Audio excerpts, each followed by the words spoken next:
Okay, so here we have the rear brake pad change on a 2014 Citroen C3. The tools you will need are a hammer, because always, a wire brush, a screwdriver that's pretty big for levering. You have to use a piston wind back tool for the handbrake adjustment system. You need a ratchet socket or spanner with a 13mm 6-sided socket on it. If you use a 12-point socket, you might round off the nut or the bolt because it is pretty rusty, or they always will be. And you need a thin spanner to counterhold the caliper pins.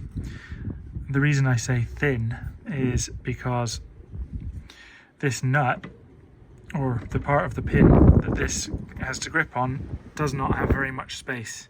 So a normal spanner from a toolkit usually is too wide to fit in there to counterhold that, so you can unscrew this bolt out the back.